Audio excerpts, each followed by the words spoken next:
Invisible Hands, Episode 5 Spiritual Language and Psychological Injury, When Meaning Replaces Safety. Hello, and welcome to Invisible Hands, Manipulation, Power, and the Fracture of Perception. Before we go any further, I want to take a moment to slow the pace, not for effect, but for care. This episode touches territory that is often deeply personal, sometimes tender, and occasionally misunderstood, so it matters how we enter it. Invisible Hands has never been about diagnosing people, exposing villains, or teaching defensive strategies. It's about understanding patterns of influence that shape perception and behavior quietly, often beneath intention and almost always beneath language. This episode continues that work, but it does so in a space where many people feel protective, invested, or wary: spirituality. I want to be clear about the orientation of this conversation. This is not an episode that dismisses spirituality. It is not an attack on spiritual people, communities, or practices. And it is not a critique of belief itself. Spiritual language has real value.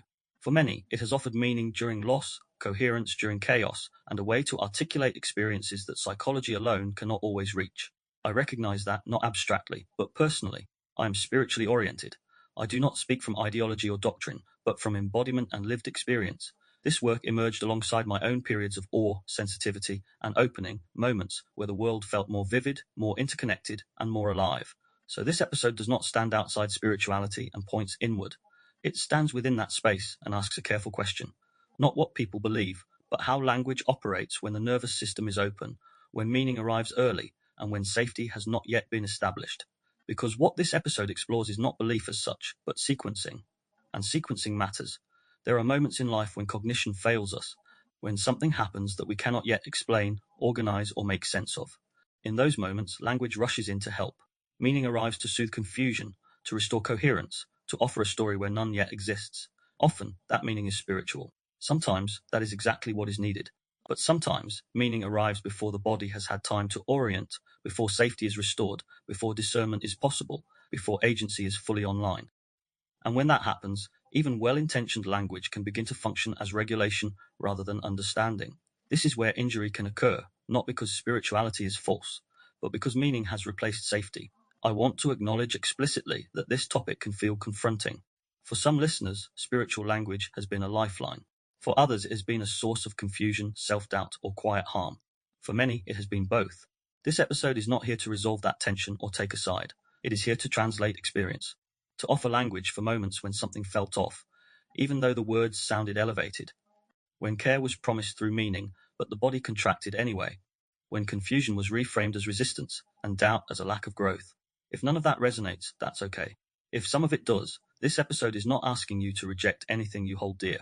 It's asking you to notice when and how language enters your experience, and whether it supports embodiment or bypasses it. Throughout this episode, you won't hear diagnoses. You won't hear accusations. You won't hear moral judgment. What you will hear is an attempt to map how spiritual language can sometimes function as influence, not because people are malicious, but because meaning is powerful, and power does not require cruelty to shape behavior. We will move slowly, we will stay grounded, we will keep returning to the body, and we will hold one guiding frame throughout. This episode isn't about rejecting spiritual language, it's about understanding what happens when meaning arrives before safety. If that distinction feels subtle, that's intentional. Subtlety is where these patterns live, so take this episode at your own pace. Nothing needs to be agreed upon. Nothing needs to be defended. Just listen for what settles and what doesn't. We'll begin with a lived threshold moment next, not as authority or insight, but as experience. Section 2, a lived moment. There was no moment where I suddenly became enlightened. If I would describe myself as that, it comes over long periods of time, which were actualization, realizations. No one significant revelation that reorganized my identity immediately. No sense of having arrived somewhere above or beyond anything human at the time. What happened was quieter than that. It was as if my body signals all switched on at once. It felt less like ascension and more like heart opening, an easing of something that had been held tight for a long time, a softening at the edges of perception, a sense that the world was not suddenly different, but that I was less defended against it. It was bodily before it was conceptual. I noticed it first in sensation, a subtle widening in the chest, breath moving lower without effort. The background hum of tension that I hadn't realized I was carrying was dropping just enough to be noticeable. Colors seemed slightly richer. Sound carried more texture. People felt closer, not emotionally, but perceptually. There was more signal. This wasn't mystical in the way people often imagine. It wasn't about visions or beliefs, although I have experienced some over the last several years. It was about presence, about being here in a way that felt less filtered, less armored. And with that presence came awe, not the dramatic kind, but the quiet recognition that life was happening without my constant supervision. What I didn't understand at the time was this kind of opening is not neutral. When the nervous system softens, it not only becomes receptive to beauty, meaning, and connection, it becomes receptive to everything, including influence. That distinction wasn't obvious to me then because the experience felt good. It felt grounding. It felt real in a way that cut through abstraction and overthinking. I felt less inside my head and more inside my body, which ironically led me to trust language more, not less. Because language arrived at a moment when my defenses were down, when my system was open, and when coherence felt precious. There is a common narrative around spiritual awakening that frames it as immunity, as if greater awareness automatically confers protection, as if sensitivity equals discernment, as if openness is synonymous with wisdom. That narrative is comforting. It suggests that growth makes us safer, that expansion makes us clearer, that presence makes us harder to mislead. But lived experience is more complex than that. Awareness increases sensitivity. Sensitivity increases permeability. Permeability increases vulnerability. Not in a catastrophic way, but in a subtle one. In that period of opening, I noticed that I was more affected by tone, more responsive to nuance, more attuned to emotional undercurrents. I could feel when something shifted in a room before anyone spoke about it. I picked up on pauses, hesitations, and changes in cadence. This felt like attunement, and in many ways it was. But attunement does not discriminate between safety and coherence. It simply detects a signal, which means that when language entered my experience during that time, it landed more deeply, not because it was truer, but because my system was more available. There was a moment, not dramatic, not overt, where someone said something that sounded elevated. The words were calm, reflective, even kind. They carried the tone of concern, the cadence of care, the vocabulary of growth. They made sense. They fit into the wider narrative of spiritual development I was inhabiting at the time. But my body reacted before my mind could interpret it. There was a tightening, slight but distinct, a subtle pulling inward, not fear, not an alarm, more like a quiet loss of balance. I remember thinking, that was strange, not wrong. Just off, the words didn't land cleanly. And because they didn't land cleanly, I assumed the problem was internal. This is an important point to linger on. When something feels almost right, when it sounds meaningful, but doesn't quite settle, people rarely question the language. They question themselves. They assume they're not ready. They're resisting growth. They don't yet understand. Especially in spiritual contexts, where discomfort is often reframed as transformation. So instead of trusting the bodily signal, I deferred to the meaning. I tried to integrate the words rather than interrogate the sensation. And nothing catastrophic happened as a result. But something subtle did. Over time, I noticed that I was orienting more toward explanation than sensation, toward interpretation rather than response, toward meaning rather than grounding. The openness that had initially felt expansive began to feel unanchored, not unsafe, just less stable. And because nothing dramatic had occurred, there was no obvious reason to pause. This is how these patterns begin. Not through harm, but through missequencing. Meaning arriving before safety, language arriving before orientation, interpretation arriving before the regulation. Nothing about this experience made me anti-spiritual. If anything, it deepened my appreciation for how powerful these states of openness can be. But it also revealed something that often goes unspoken. Spiritual openness does not come with an instruction manual. It does not automatically come with boundaries. It does not guarantee discernment. It does not protect against influence. It simply lowers the gate. From a somatic perspective, this makes complete sense. When the nervous system shifts out of chronic defense, when it moves into a state of relative safety, it becomes more exploratory, more relational, more trusting. This is not naivety, it is biology. The body is designed to open when it perceives safety. The problem arises when coherence is mistaken for safety, when language provides meaning quickly enough to prevent the body from completing its own orientation. Looking back, I can see that the confusion I experienced later was not a failure of intelligence or intuition. It was a consequence of timing. The body had opened. The mind had not yet caught up. Language filled the gap. And once language takes the lead, it can shape interpretation before sensation has a chance to speak. This is why people often struggle to articulate what went wrong in similar experiences. They don't feel attacked. They don't feel manipulated. They don't feel deceived. They feel slightly displaced, as if they stepped one pace away from themselves without noticing. What makes this especially difficult to name is that spiritual language often carries moral weight. It is associated with growth, healing, compassion, and transcendence. To question it can feel like regression. To doubt it can feel like betrayal, not of others, but of oneself.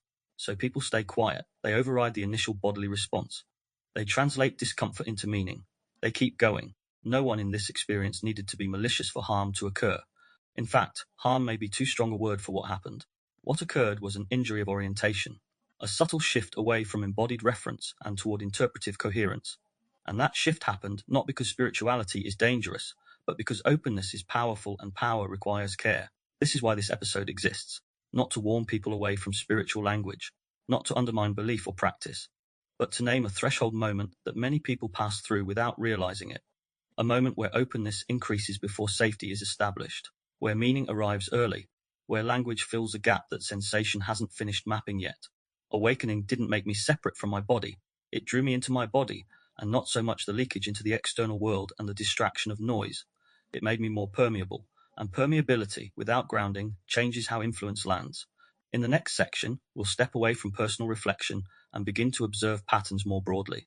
Not to judge them, not to label them, but to understand what is actually happening when spiritual language enters moments of vulnerability, transition, or openness. We'll look at context, timing, and power before meaning, because meaning always comes last. Section 3. What was actually happening? Before meaning enters an experience, something else always happens first. A shift, a state change, a subtle destabilization. This section is not about interpretation. It is about sequence, about learning to notice what tends to be present before spiritual language appears, and what quietly changes after it is introduced. There are no labels here, no judgments, no villains, only patterns. Destabilization comes first. Spiritual language rarely enters stable ground.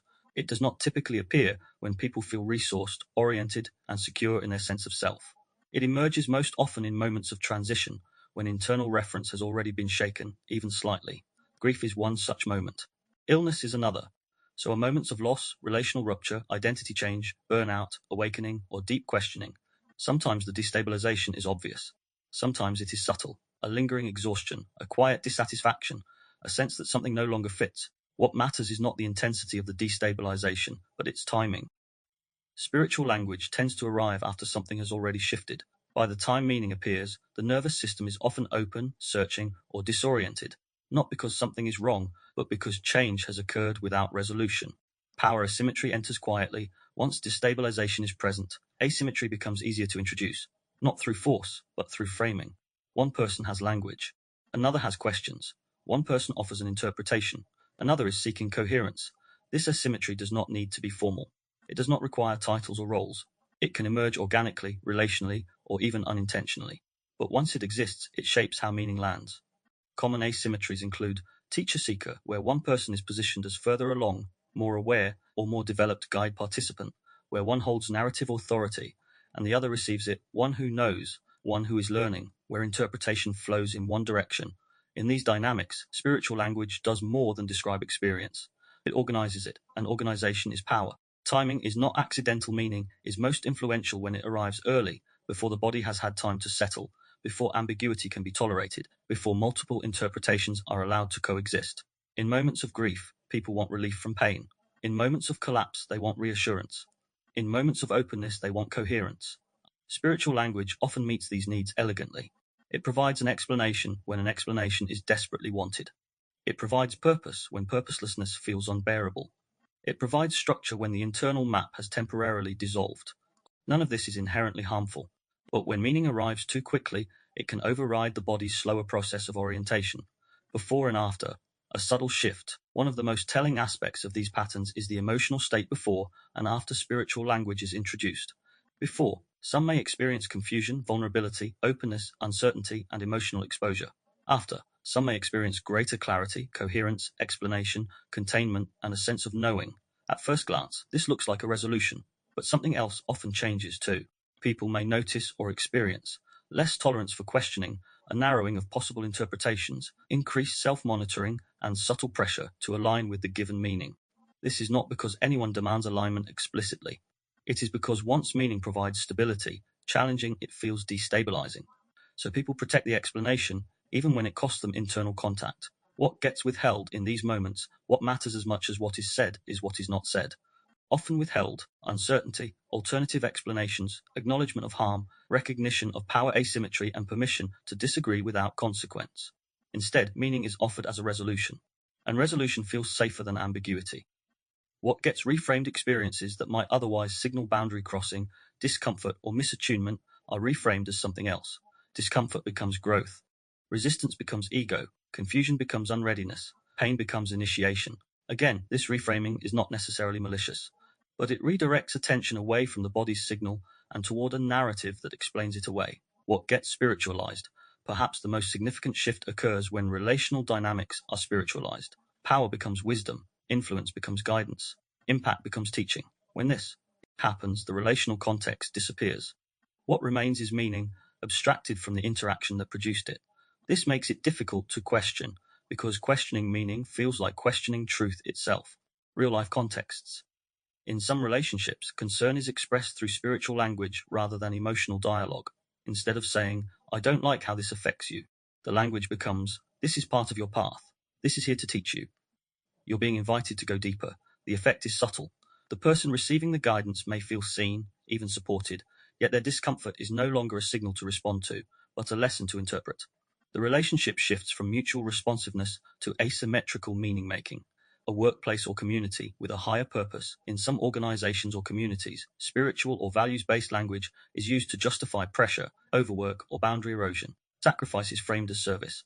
Exhaustion is framed as commitment. Dissent is framed as a lack of alignment. Because the purpose is higher, individual needs become negotiable. Consent is overridden not through coercion, but through meaning. A spiritual group where intuition is reframed as ego. In certain spiritual spaces, intuition is only validated when it aligns with the group's narrative. If someone senses discomfort, they are told, "That's your ego. That's your shadow.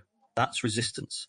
Intuition is allowed, but only if it confirms the doctrine. This creates a double bind. Trust yourself, unless your self disagrees. The common thread across these contexts, the pattern is the same. Meaning arrives after destabilization. Power asymmetry shapes interpretation.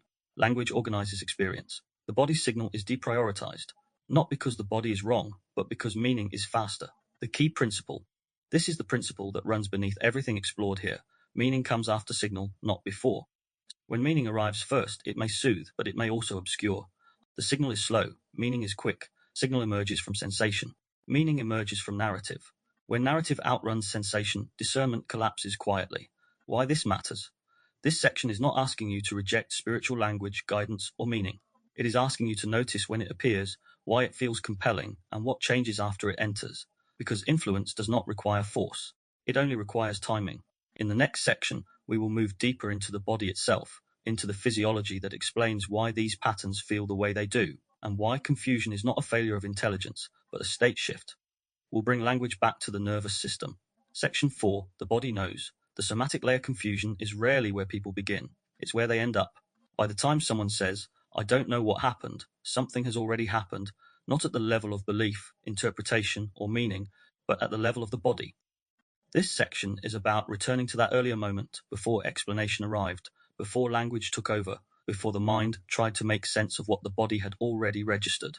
Because the body always reacts first, not as instinct in the dramatic sense, not as intuition in the romantic sense, but as physiology, as a system designed to detect safety, threat, and relational orientation faster than thought can form. This is not mystical, it is not symbolic, it is biological. The nervous system is constantly scanning the environment, not for truth, but for viability. For cues that signal whether it is safe to remain open, to stay connected, or to relax vigilance. This scanning happens beneath awareness. It does not wait for beliefs, it does not consult ideology. It responds to tone, timing, proximity, rhythm, and relational posture. This process has a name in neuroscience, and it is called neuroception. Neuroception is the body's ability to detect safety or threat without conscious awareness. It operates faster than cognition and far earlier than interpretation.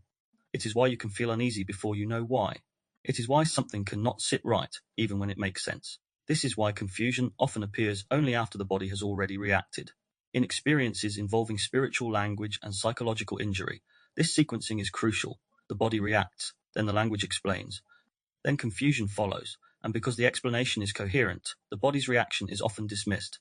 When the nervous system detects a subtle threat, it does not always mobilize dramatically. In environments that are framed as safe, elevated, or meaningful, such as spiritual spaces, therapeutic contexts, or intimate relational settings, overt threat responses would be maladaptive. So the system chooses quieter strategies. Freeze, fawn, collapse. These are not failures. They are survival adaptations. Freeze is not paralysis, it is a suspension. A holding pattern where action pauses because acting feels unsafe or unclear. In freeze, the body conserves energy and waits for more information. Cognition may still function, sometimes even sharply, but action feels delayed or muted. Fawn is not submissive, it is attunement under pressure. The system prioritizes relational harmony as a way to reduce threat. People become agreeable, reflective, and accommodating. They seek alignment not because they lack boundaries, but because connection feels safer than rupture. Collapse is not weakness, it is shut down. A withdrawal of energy when engagement feels overwhelming or futile. People may feel tired, foggy, distant, or emotionally flat. This is often misinterpreted as calm or acceptance. In spiritual or meaning-rich environments, these states are easily misread. Freeze becomes contemplation. Fawn becomes compassion. Collapse becomes surrender. And because the language fits, the physiology is overlooked. This is where confusion begins to form, not because the person is ignorant, but because the body and the narrative are no longer aligned. The body is registering something subtle, a loss of agency, a shift in power, a relational asymmetry, a boundary being crossed quietly. But the language framing the experience tells a different story: growth, learning, expansion, transcendence. So the mind is left trying to reconcile two signals, one somatic and one symbolic. When people are taught explicitly or implicitly to privilege meaning over sensation, the somatic signal loses authority. The body becomes something to interpret rather than to trust. This is especially pronounced in spiritual contexts, where bodily discomfort is often reframed as resistance, ego, or fear of growth. In these narratives, the body is positioned as something to be transcended rather than listened to, but the body is not resisting truth in these moments. It is a registration sequence. Cognition tends to fail not because it is inadequate, but because it is late. By the time the mind tries to understand what happened, the nervous system has already shifted state. That shift alters perception. It changes how information is processed, how memory is encoded, and how language is received. In states of subtle threat or relational uncertainty, the brain prioritizes coherence over accuracy. It seeks explanations that reduce internal conflict. Meaning becomes a stabilizer. This is why spiritual language often appears precisely when cognition is least able to evaluate it. Not because people are stupid, not because they are naive, but because the nervous system is prioritizing regulation over analysis. Meaning calms, ambiguity destabilizes. So the mind accepts the explanation that restores equilibrium, even if it bypasses the body's earlier signal. This dynamic helps explain why people often say, at the time it made sense. They are telling the truth. The explanation did make sense, given the state they were in. But sense-making is not the same as safety. When the body shifts into freeze or fawn, critical evaluation narrows. Not disappears, narrows. People can still reason, reflect, and articulate. But those processes are oriented toward maintaining connection and coherence rather than asserting autonomy. This is not a moral failure, it is a physiological one. Another layer of confusion arises because these states often feel pleasant. Freeze can feel calm, fawn can feel connected, collapse can feel peaceful. This is why people are often surprised when they later realize something was wrong. There was no panic, no distress, no alarm bells, just a gradual loss of internal reference. People may notice they have become quieter, less spontaneous, more deferential, more focused on understanding rather than responding. But because the experience was not overtly painful, they assume it was benign. The nervous system, however, remembers otherwise. It remembers the contraction, the hesitation, the pause before speaking. These are not signs of enlightenment. They are signs of adaptation. When spiritual language enters this landscape, it often reinforces the adaptation rather than resolving it. Language arrives with authority, with coherence, with moral framing. It tells a story that makes the physiological response intelligible, but not necessarily accurate. Confusion becomes processing. Discomfort becomes growth. Boundary erosion becomes surrender. The body is still reacting, but its reactions are now interpreted through a lens that deprioritizes self-protection. This is why people can remain in these dynamics for long periods without recognizing harm. They are regulated, not safe. The body does not detect truth or falsehood. It detects relational viability. It senses whether a context supports autonomy, mutuality, and agency, or whether those qualities are being quietly compromised. When the body reacts before belief, it is not rejecting meaning. It is asking for time, time to orient, time to integrate, time to assess. When meaning arrives too quickly, that time is lost. This is why confusion should be reframed not as ignorance, but as a state shift. People are confused because they are trying to think from a body that is no longer in its baseline state. Their perception has been altered by subtle relational cues that have not been consciously acknowledged. Once the nervous system settles, often after distance, rest, or removal from the context, clarity returns. Not because new information appears, but because the body regains orientation. People often say, I can see it clearly now. What they mean is, my body is no longer bracing. Understanding this restores dignity to the experience. It removes shame, it removes self-blame. It removes the need to pathologize oneself or others. Nothing was wrong with your intelligence. Nothing was wrong with your intuition. Nothing was wrong with your spirituality. Your body was doing exactly what it is designed to do, responding to cues that language had not yet caught up with. This is why spiritual language can be both profound and dangerous, not because it is false, but because it is powerful. Meaning can regulate the nervous system faster than safety can be established, and regulation without safety is unstable. The reframe that matters here is simple but profound. Your body wasn't resisting truth. It was registering something before language caught up. That sentence alone can release years of confusion for some people. It allows them to stop asking, why didn't I see it sooner? And start asking, what did my body notice first? That shift changes everything. In the next section, we will look more closely at the language itself, not what it means, but what it does. How tone, framing, and moral ambiguity can bypass defense and reorganize behavior, even when the words sound caring, elevated, or sacred. Section 5. How language bypasses defense. Language is often treated as a carrier of meaning, a way to describe what is happening, to explain experience, to share understanding. In everyday life, we assume that words arrive after perception, that they reflect something already known or felt. But language does more than describe. It organizes experience.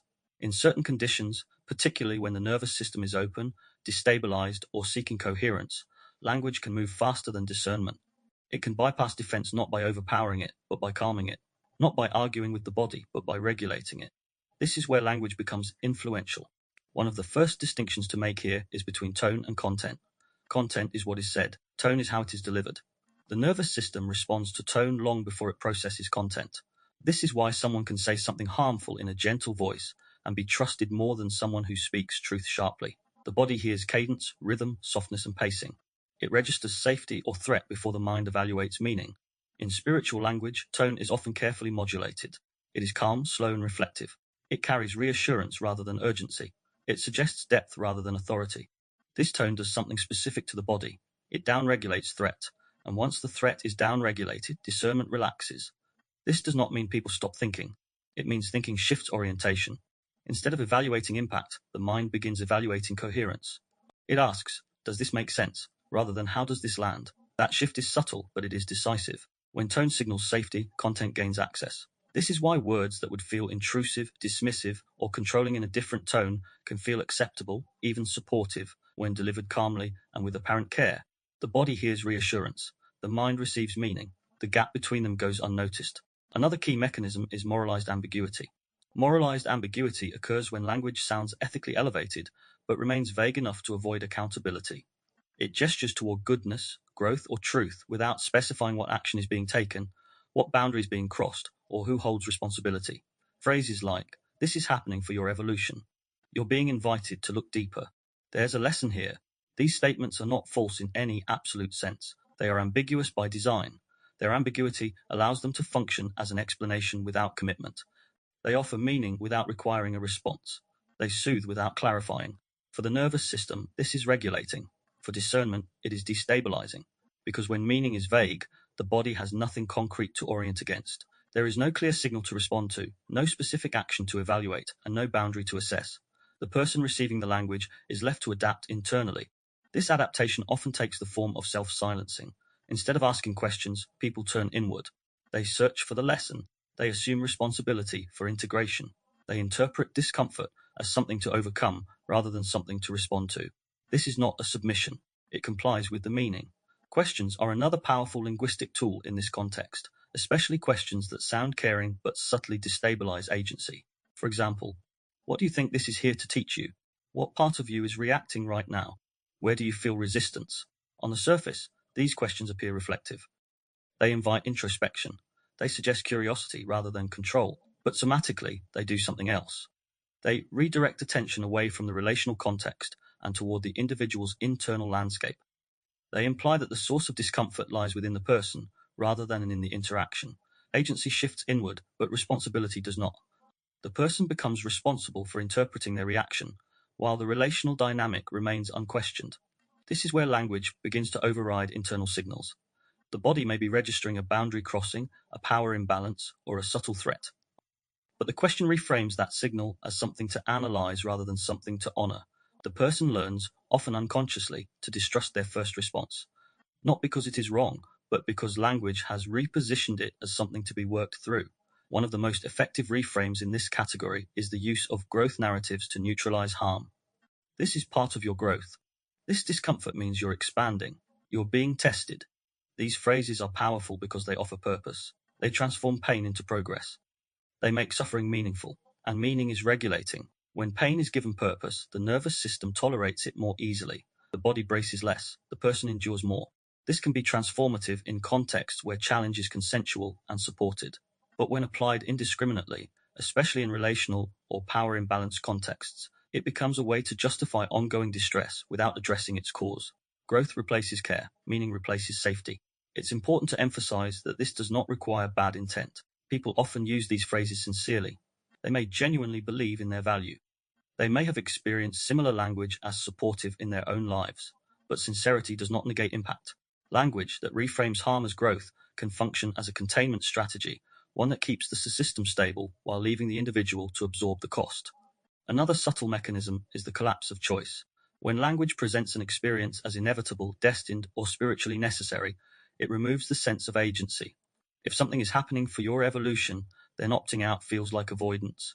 If discomfort is your ego resisting, then setting a boundary feels like regression. If you're being tested, then questioning the test feels like failure. Choice narrows, not through force, but through framing. The body may sense this narrowing as a contraction. But because the language frames contraction as meaningful, the signal is overridden. This is how authority shifts outward, not through dominance, not through command, but through interpretation. The person offering the language becomes the interpreter of experience. The person receiving it becomes the subject of interpretation. Even when no hierarchy is declared, one emerges. And because it is constructed through meaning rather than control, it is difficult to challenge.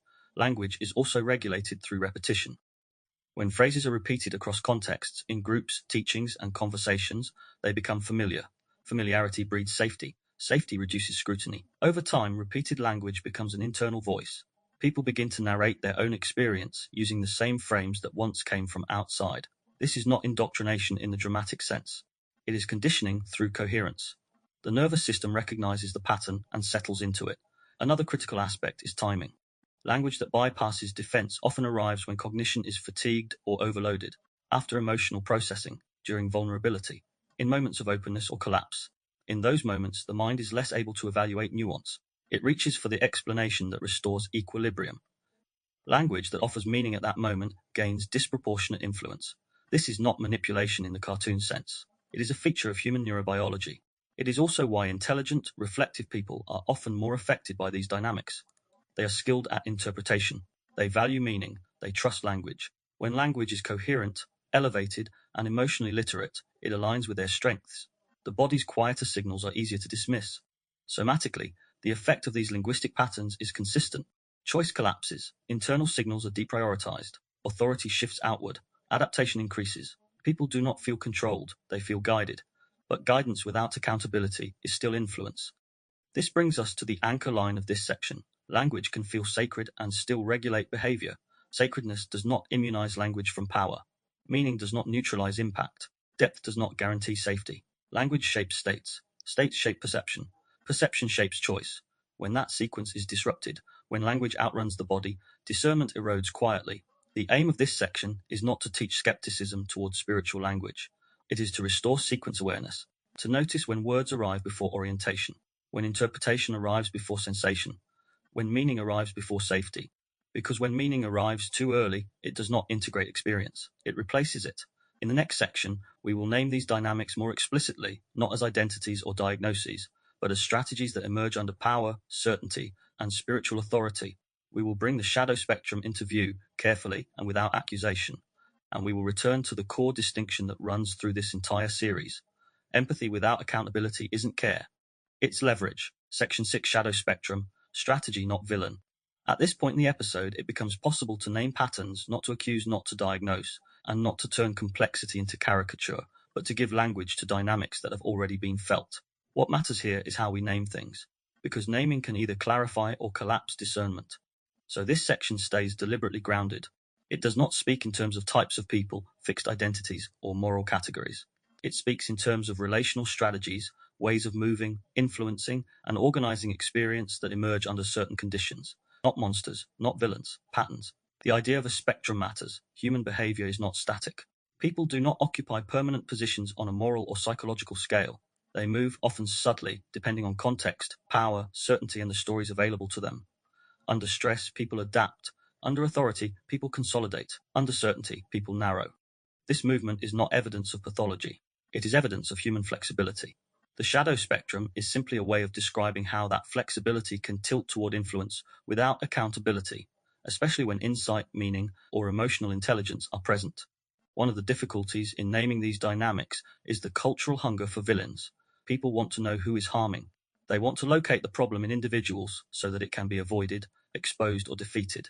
But this series has consistently asked a different question. What happens when harm emerges without malice? When influence operates quietly, efficiently, and with apparent care? When no one feels cruel, and yet something essential erodes? The shadow spectrum does not describe bad people. It describes strategies that become functional in certain environments. Environments where authority is rarely questioned, meaning is treated as truth, emotional insight is rewarded, and accountability is diffuse. In such contexts, particular relational moves become advantageous, not because people plan them, but because they work. This is where a light reference to the dark triad can be useful, not as a diagnostic tool, but as a conceptual lens.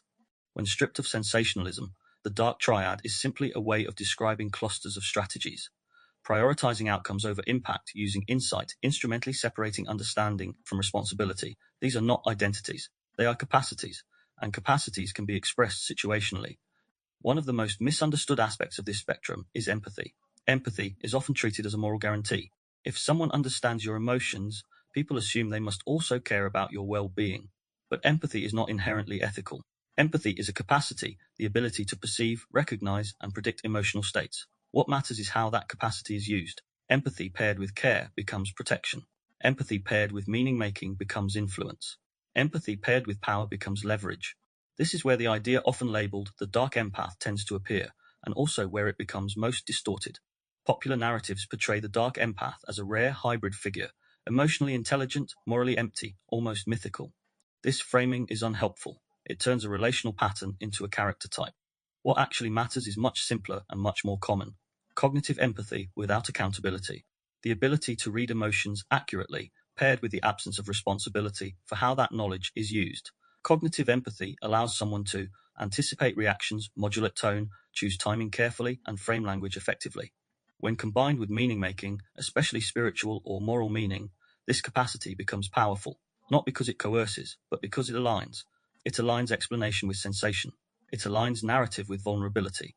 It aligns influence with reassurance. The person receiving the empathy feels seen, and when someone feels seen, they open.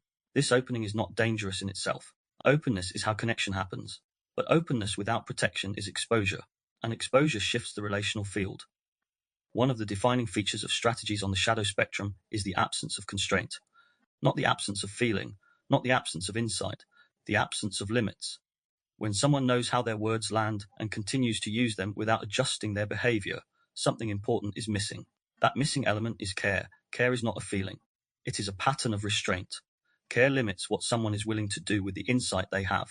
It introduces friction where efficiency might otherwise prevail. It slows things down. It tolerates ambiguity. It absorbs responsibility for impact. Empathy alone does not do this. This is why the key line matters. Empathy without accountability isn't care. It's leverage. Leverage does not require cruelty. It requires information. Another aspect of the shadow spectrum is certainty. Certainty narrows options. When someone is certain, especially in moral or spiritual terms, they are less likely to question their influence. Their actions feel justified. Their interpretations feel true. Certainty removes the need for reflection. And reflection is where accountability lives. Spiritual authority amplifies this effect.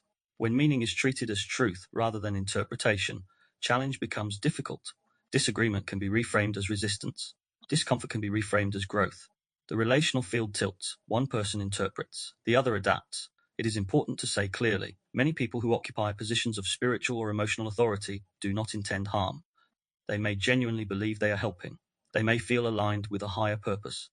They may experience themselves as compassionate, insightful, even humble. Intent does not prevent impact. And impact does not require intent. What often marks the shadow spectrum is not what people say about themselves, but what happens over time. Patterns repeat, responsibility drifts. Adaptation becomes one-sided. The person with insight remains unchanged. The person receiving it becomes smaller, not visibly. Internally, this shrinking is rarely dramatic. It shows up as hesitation, self-doubt, delayed responses, increased self-monitoring, reliance on interpretation rather than sensation. People often describe feeling calmer but less alive, more coherent but less spontaneous, more understanding but less grounded. This is not enlightenment. It is an accommodation. Another reason these patterns are hard to name is that they often feel clean and clear. There is no chaos, no volatility, no overt abuse. Everything makes sense. And because everything makes sense, people assume it must be safe. But clarity is not the same as care. The shadow spectrum thrives in systems that reward outcomes over impact. Institutions, hierarchies, communities are organized around belief or purpose. In these environments, strategies that stabilize coherence are rewarded, regardless of their human cost. This is not because people are inherently evil. It is because systems rarely require consciousness to function.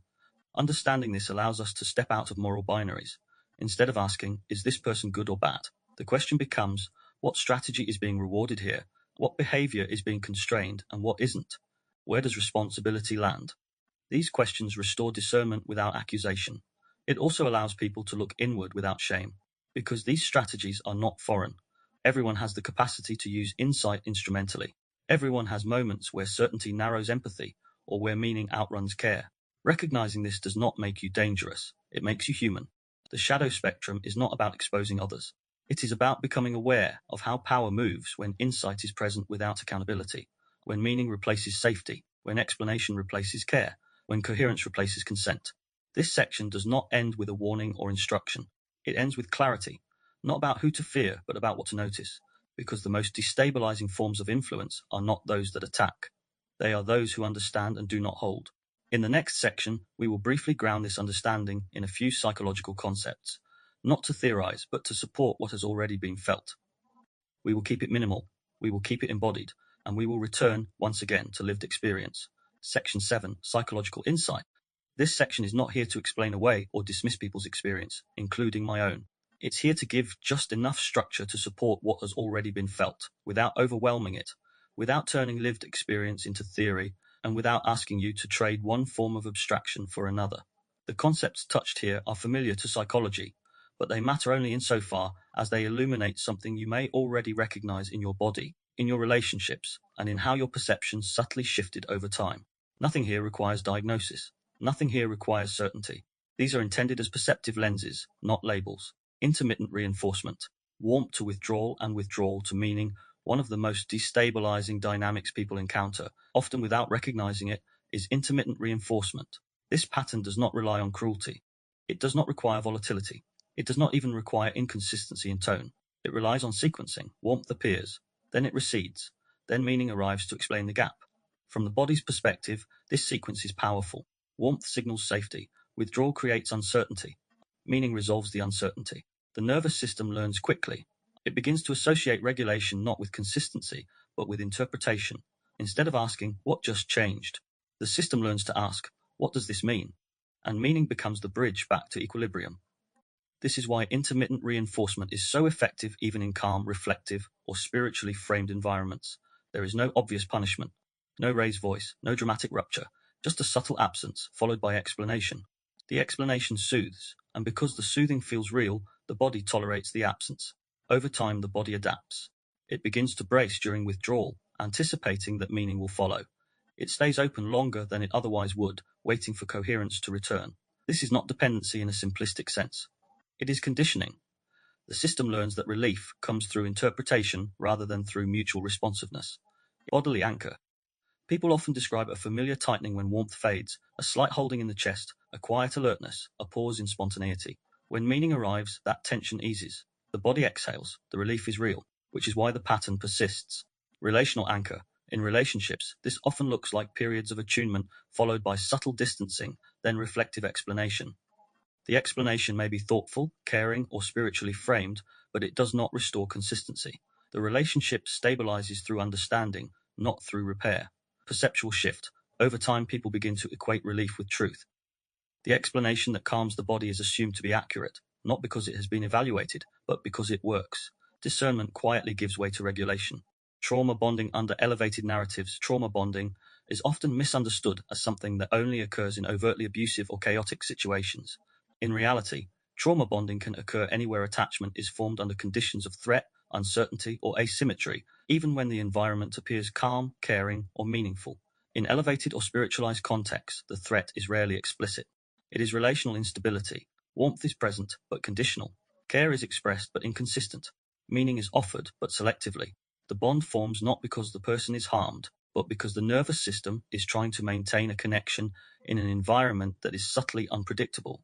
What makes trauma bonding particularly difficult to recognize in these contexts is that the narrative surrounding the bond is positive. The language emphasizes growth, learning, and depth. Pain is reframed as necessary. Confusion is reframed as transformation. The bond is not experienced as captivity, but as commitment. Bodily anchor. The body oscillates between openness and contraction. There is a sense of intensity, of significance, of being in process. Calm may appear, but it is often fragile. Energy rises and falls unpredictably. People may feel deeply connected, yet strangely exhausted. Relational anchor. The relationship becomes central, not because it is overtly controlling, but because it feels meaningful. Disruption feels costly. Distance feels disorienting. The person begins to organize their internal world around maintaining coherence with the relationship. Perceptual shift. The line between connection and survival blurs. Leaving feels like a loss of meaning, not just a loss of relationship. Questioning feels like self-betrayal. The bond is held together by narrative as much as by attachment. Cognitive empathy versus affective empathy. This distinction has appeared earlier in the series, but here it takes on particular relevance. Cognitive empathy is the ability to understand another person's emotional state, to recognize, predict, and respond to feelings accurately. Affective empathy is the ability to feel with someone, to be emotionally moved by their experience, and to allow that experience to shape one's behavior. These capacities often overlap, but they are not the same. In many of the dynamics explored in this episode, cognitive empathy is present in abundance. The person offering language understands how others feel. They choose words carefully. They modulate tone. They anticipate reactions. What may be absent is affective empathy, the felt impact of how their actions land. Without affective empathy, understanding does not constrain behavior. Bodily anchor. People often feel accurately mirrored, yet oddly alone. Their emotions are recognized, but not carried. There is a sense of being observed rather than accompanied. The body may relax temporarily, but it does not settle. Relational anchor. The relationship feels insightful, reflective, and emotionally articulate, yet patterns do not change. Repair is verbal rather than structural. Responsibility is acknowledged, but behavior remains the same. Perceptual shift. People begin to doubt expectations. They question whether they are asking too much, whether care should feel different, and whether understanding ought to be enough.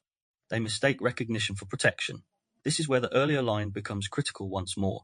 Empathy without accountability isn't care, it's leverage. Cognitive empathy provides information. Care determines how that information is used. Why intelligent, reflective people rationalize harm. One of the most painful questions people ask to these experiences is, how did I not see this?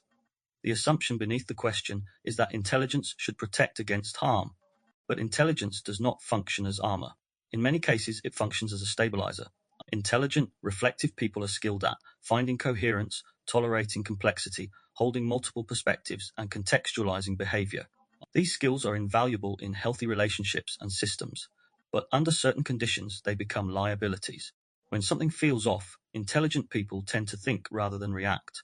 They look for nuance, they consider intention, they account for context. This can delay boundary recognition. Bodily anchor. Instead of responding to contraction, the body is overridden by analysis. Sensation is translated into thought. Tension becomes something to understand rather than something to heed. Relational anchor. The person gives the benefit of the doubt repeatedly. They assume misunderstanding rather than misalignment. They stay longer than they otherwise might, trying to resolve the experience intellectually. Perceptual shift. Over time, the body's signals lose authority. The mind becomes the arbiter of safety. And because the explanations make sense, the person stays. Another factor is identity preservation. People who see themselves as discerning, open, compassionate, or spiritually aware may struggle to acknowledge harm in these contexts, not because it didn't occur, but because recognizing it threatens their self-concept. They think, if this was harmful, what does that say about my judgment? If I miss this, who am I? So the mind works to preserve coherence. Meaning becomes a defense. Belonging also plays a role. In spiritually or meaning-rich environments, belonging is often tied to shared interpretation. To question the narrative is to risk exclusion, not always overtly, but internally. People may fear being seen as resistant, negative, or unready, so they adapt, not because they are weak or incorrigible, but because humans are relational. Bodily anchor. Adaptation feels like quiet compliance. The body tightens slightly, but the person stays engaged. There is effort in maintaining alignment, even as something feels misaligned internally. Relational anchor. The person becomes the one who adjusts, who reflects, who integrates, who grows. The system remains unchanged. Perceptual shift. Over time, self-trust erodes. Not dramatically, but incrementally. People feel less certain of their instincts, more reliant on external interpretation. None of these dynamics indicate stupidity, gullibility, or lack of discernment. They indicate human cognition under relational pressure. When the nervous system prioritizes connection and coherence, the mind follows suit. This is not a failure, it is a feature. Psychology can name these patterns, but naming them is not the goal. The goal is to restore orientation, to help people recognize that their confusion had logic, that their adaptation made sense, that their intelligence was not bypassed, it was recruited. This section is not here to arm you with theory. It is here to relieve self-blame, to help you see that the shifts you experienced, bodily, relational, and perceptual, were coherent responses to the environment you were in. In the next section, we will step away from explanation entirely. We will not analyze, interpret, or contextualize. We will simply invite observation, not of others, but of signals. Section 8, Observation Practice. Signal before meaning. This section is not here to help you become better at detecting harm. It is not here to sharpen your intuition into a weapon or to train you to see danger everywhere. It is here to aid in restoring sequence. Everything explored so far, spiritual language, power asymmetry, meaning, confusion, injury, shares one quiet inversion. Interpretation arriving before orientation, explanation outrunning sensation, coherence replacing contact. This practice is not corrective. It is not defensive. It is restorative. It does not teach you something new. It helps you remember something you already know, but may have learned to override. Over the next week, or any period of time that feels manageable, the invitation is simple.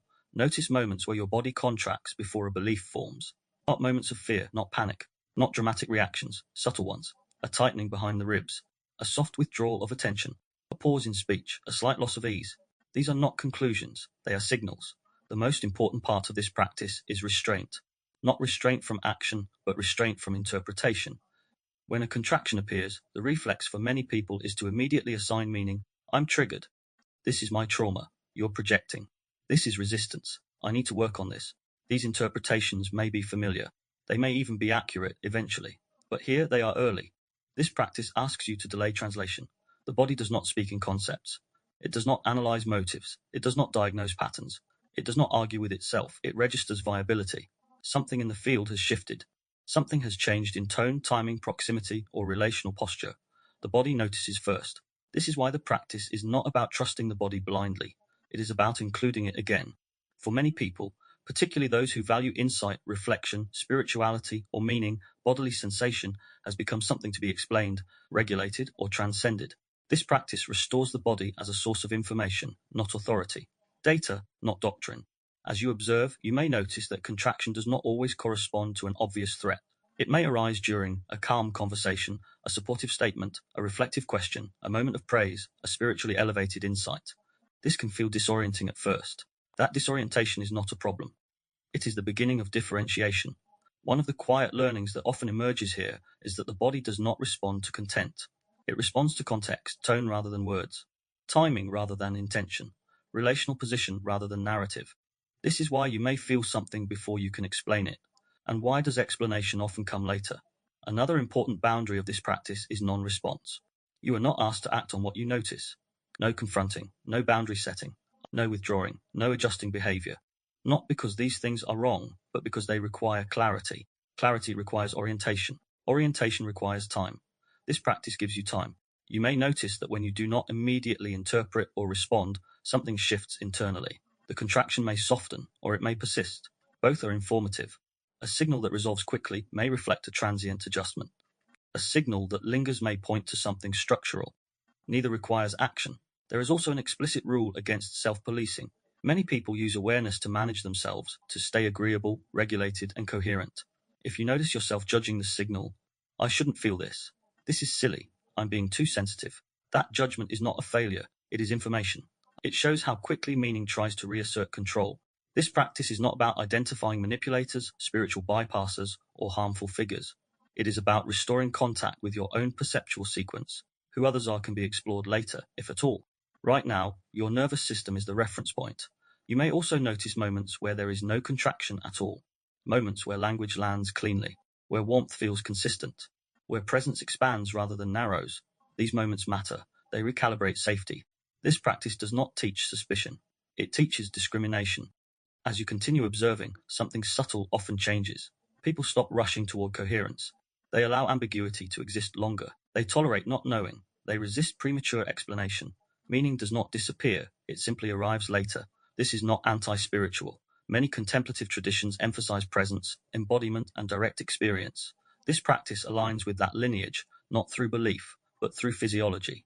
It honors the body as part of awareness, not something beneath it. At a certain point, you may begin to notice a pattern, not about others, about yourself. When meaning tends to arrive, what state are you in when it does? What it relieves? This noticing does not require interpretation. It prepares something else. Because once you stop asking, what does this mean? Another question begins to form on its own. A quieter one, a more personal one. Not about belief, not about others, about timing. That question does not belong to observation. It belongs to reflection. Section 9, Self-Reflection Prompt. Being shadow aware. This section is not here to invite analysis. It is not asking you to revisit your past, reinterpret experiences, or search for a defining moment. It is not asking you to arrive at insight, resolution, or clarity. It is offering a pause. Up to this point, the episode has focused on sequence, how sensation precedes meaning, how the body registers shifts before language explains them, and how confusion often arises not from error, but from timing. This reflection stays with that same principle. It does not ask what happened. It asks when something happened. There is one question to hold. You do not need to answer it. You do not need to write it down. You do not need to explain it to yourself or anyone else. Simply let it exist. The question is, where did meaning enter my life before safety was established? That's all. This is not a question about blame. It is not about who introduced the meaning, whether it was intentional, or whether it came from a spiritual space, a relationship, a workplace, or a period of crisis. It is not even a question about whether that meaning was right or wrong. It is a question about sequence, about moments where explanation, purpose, growth, or interpretation arrived quickly, and the body adapted to stay connected, coherent, or oriented. If something surfaces, let it surface gently. It may not appear as a memory. It may show up as a sensation, a familiar feeling, a recognition rather than a story. If nothing comes to mind, that is not a failure of reflection. Sometimes the value of this question is not in what it reveals immediately, but in how it subtly reorders attention over time. You may notice an urge to justify the meaning that arrived. You may feel protective of it. You may feel grateful for it. You may feel conflicted about questioning it at all. All of that belongs. This reflection is not asking you to let go of meaning. It is not asking you to distrust spirituality, insight, or growth. It is asking whether meaning sometimes arrived too early, before the body had time to settle, before safety had time to form. This question is not meant to destabilize. It is meant to restore contact. When meaning arrives before safety, the body learns to accommodate. It learns to respond to quiet signals. It learns to stay open even when something feels slightly off. That adaptation is not self-criticism. It is compassion. You are not being asked to change anything. You are not being asked to confront anyone. You are not being asked to take action. This is not preparation for a decision. It is simply an invitation to notice how meaning and safety have related to each other in your life, and whether their order mattered. There is no requirement to hold this question continuously.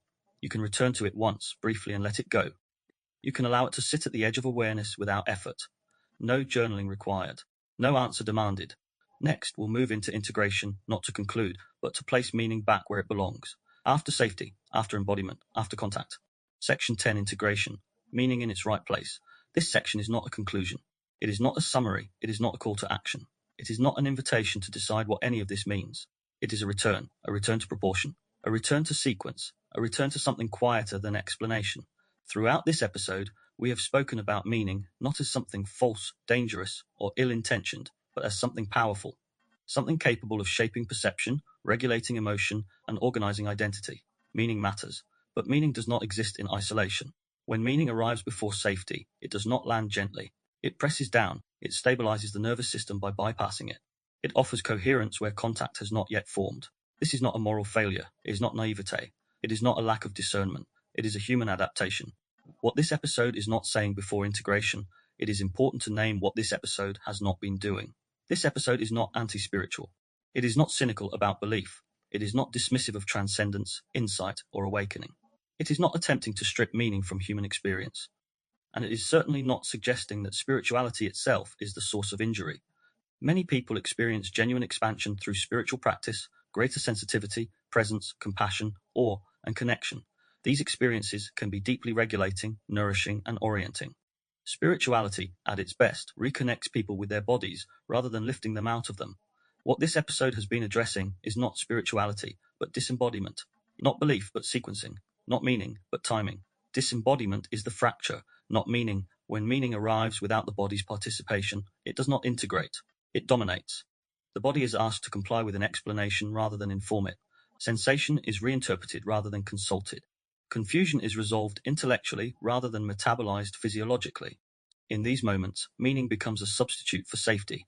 And substitutes, however elegant, cannot perform the same function. Safety is not an idea, it is not a concept. It is not a belief, safety is a state. It is something the nervous system recognizes before the mind can describe it. When meaning arrives first, it can feel stabilizing and often is temporarily. But over time, the cost appears. People begin to doubt their signals. They override discomfort.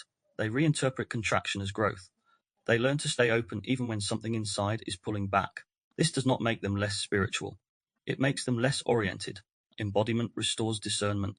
One of the quiet shifts this episode has been pointing toward is the return of discernment, not as suspicion, but as timing awareness. Discernment is not about deciding what is true. It is about noticing when truth is allowed to land. Embodiment restores discernment because it restores sequence.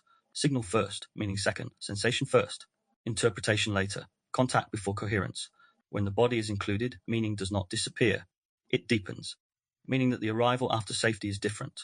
It does not need to persuade. It does not need to stabilize. It does not need to override. It integrates. It lands without pressure. It expands without collapse. It clarifies without narrowing. This is the difference between meaning that regulates behavior and meaning that supports orientation. It is important to say this explicitly. If you recognize yourself in the patterns described in this episode, if you have accepted meaning quickly, stayed open longer than you might have otherwise, or rationalized discomfort in the name of growth, this does not indicate a flaw. It indicates sensitivity. It indicates relational intelligence. It indicates a nervous system capable of openness. It indicates a human desire for coherence and connection. These are strengths. They become vulnerabilities only when safety is assumed rather than established. Nothing explored here suggests you should withdraw from spirituality, insight, or meaning-making. Nor does it suggest you should become guarded, skeptical, or closed. The invitation is subtler. It is to let the body lead again, not forever, not absolutely, but first. Meaning has a right place. Meaning is not the enemy. Meaning is one of the most powerful tools humans have for integration, healing, and transformation. But meaning has a place. It belongs after contact, after safety, after sensation. When meaning arrives too early, it can injure, not because it is false, but because it is premature. When it arrives at the right time, it becomes supportive rather than directive. It accompanies experience rather than organizing it. This is not a call to reject explanation. It is a call to delay it, to let the body speak before the story forms, to allow sensation to stabilize before interpretation settles, to trust that clarity does not need to be immediate to be real. Returning authority without replacing it. One of the most damaging effects of meaning arriving before safety is the quiet displacement of authority. Not authority in a social sense, but internal authority. People begin to look outward for interpretation rather than inward for a signal. They become fluent in explanation, but less confident in sensation. This episode has not been about reclaiming authority from anyone. It has been about returning authority to sequence. The body speaks, the mind listens. Meaning integrates. Integration does not require reversal. You do not need to invalidate past insights, beliefs, or experiences. You do not need to dismantle spiritual frameworks that have brought value. You do not need to decide what was real and what wasn't. You only need to notice whether meaning sometimes arrived before safety and what that required of you. That noticing alone changes the field. As awareness returns to sequence, something often softens. People stop pushing themselves toward coherence. They allow ambiguity to exist longer. They permit sensation to remain uninterpreted. Meaning still comes, it just comes later. And when it does, it lands differently. A quiet reorientation. If there is one thing to carry forward from this episode, it is not a concept or a conclusion. It is an orientation toward pacing, toward sequence, toward embodiment, toward letting the body finish its sentence before the mind begins to speak. The goal isn't to reject meaning. It's to let meaning arrive after the body knows it's safe, coming soon. In the next episode, we'll explore a related question from a different angle. Episode 6, Why Smart People Get Trapped. Intelligence. insight, and the limits of discernment. How intelligence, insight, and self-awareness can increase vulnerability under the right conditions, and why this is not a failure of discernment, but a feature of human cognition. Until then, stay oriented. You've been listening to Invisible Hands, Manipulation, Power, and the Fracturing of Perception. I'm James Miller.